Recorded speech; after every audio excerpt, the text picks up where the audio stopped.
4মান বজাত তাৰমানে কি হ'ল মোৰ লগৰজনী ছোৱালীজনীৰ বাৰ্থডে আছিলে তাৰপিছত মইতো দেৰিকৈ গৈছোঁ বাৰু অকণমান তাৰপিছত মোৰ ছোৱালী ঘৰত আছিলে থকাৰ কাৰণে সিহঁতৰ জোৱাইটোক ক'লোঁ ভাতকেইটা দি থৈ আহা ছোৱালী এনেকৈ ক'লোঁ সিহঁতে মানে ঘূৰি যাওঁতে সিহঁতৰ মানে গাড়ী তেল শেষ হওঁতে আমি লগৰজনীয়ে মই মানে গেলেনটো দিব আহিলোঁ দিব আহোঁতে সি মানে চুপ লৈ আছিলে সত্যজিৎ তামুলী তাৰ নাম কোচগাঁৱত ঘৰ সি মানে চুপ লৈ আছিলে আমাক মাৰিবলৈ তাৰপিছত আহিছে মোৰ লগৰজনীক ডিঙিত ধৰি চেপি 3বাৰমান গাড়ীত ভৰাইছে মই একো কোৱা নাই লাষ্টৰ বাৰ যেতিয়া মোৰ লগৰজনীয়ে মোক বচা বুলি চিঞৰিছে তেতিয়া মই তাক একোৱে কোৱা নাই মই খালি তাইক ওলাই আহে বুলি কৈ হাতটোত ধৰি আনোতে সি মোৰ হাতটো পকাই দিছে দি পেলাই সি বিজেপি কৰি পেলাই আহিছে তোক গিৰিয়েৰে বিজেপি কৰে তই বিজেপি কৰ বিজেপি গিৰি দেখাবলৈ আহিছ এনেকৈ কৈ পেলাই সি ওলাই আহি মানে সি সিফালৰ পৰা ওলাই আহি মোক কোনটো পাকত মানে সি প্ৰথমতে ঘোচা এটা মাৰিছে তাৰপিছত সি এনেকৈ স্কুটিৰ চাবিটো এনেকৈ লৈছে মই দেখিছোঁ স্কুটিৰ চাবিটো লৈ সি মোক মাৰি দিছে দি পেলাই তাৰপিছত মই পলাইছোঁ দৌৰি থানালৈ মোৰ ঘৰ ফলফলি কোচগাঁও হয় তাৰপিছত সি মানে আজি 2মাহমান 3মাহমান আগতেও সি আমাক ৰাতি এদিন গাড়ী দি খুন্দিয়াব ধৰিছে আমি এনেকৈ বেলেগ এটা ৰাস্তাত সোমাই পেলাই বাচি গ'লোঁ তেতিয়াও তাক কেছ দি থোৱা আছে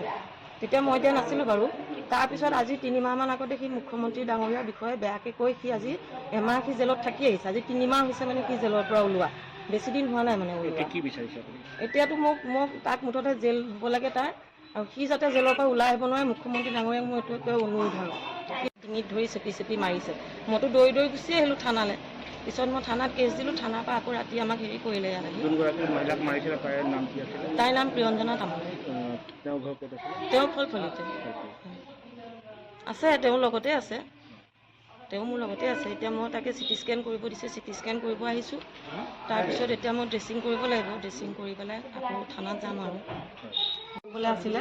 মানে সি যদি জেলৰ পৰা ওলাই আহে ভৱিষ্যতে কিন্তু আমাৰ মানে ভয় আছে সি যে ওলাই আহি আমাক একো নকৰিব তাৰ কোনো গেৰেণ্টি নাই সি চুপ লৈয়ে থাকে আমাক মাৰিবলৈ সি বহুত দিনৰ পৰা আমাক মাৰিবলৈ সি চুপ লৈয়ে আছে মানে আৰু যদি সি ওলাই আহে তেতিয়া কিন্তু আমাৰ বহুত দিগদাৰ আছে মানে সি মাৰি সি এনেকুৱা মানুহ সি গাড়ীখন দি মানে মই যদি ক'ৰবাত গৈও থাকোঁ সি মাৰিও দিব মানে সি সেইটো চিন্তা নকৰে গতিকে মোৰ এটাই অনুৰোধ যাতে সি জেলৰ পৰা ওলাই নাহে মোৰ সেইটোৱে অনুৰোধ মোৰ জীৱনটো মানে মোৰ ভয় আছে মোৰ শংকা আছে মোৰ সি যে মোক নামাৰিব সি মোক আকৌ মাৰিব সি মোক আকৌ আটক কৰিব গতিকে মোক তাক সি যাতে জেলতে থাকে মই সেইটোৱে বিচাৰিছোঁ কালি মোৰ ছোৱালীৰ জন্মদিন আছিলে তাৰপিছতে ৰাতি মোৰ জোৱাইটো গাড়ী তেল চেছ হ'ল কাৰণে তাই মই তেল গেলেন দিবলৈ আহিছিলোঁ সিহঁতক ৰিলায়েন্সৰ পৰা তেল আনি ভৰাবলৈ সি যে তাত মনে ৰখি আছে আমি নাজানো মই নায়েই তাৰ লগত 2মাহ বেছিয়ে হ'ল 2মাহমান নায়েই মই মাৰ ঘৰত আছোঁ সি যে তাত ৰখি আছে নাজানো আহি পেলাই সি মোক মানে কিবা কিবি প্ৰশ্ন কৰি আছে মই প্ৰথমতে ভালকেই তাৰ কথা কৈ আছোঁ মই জানো সি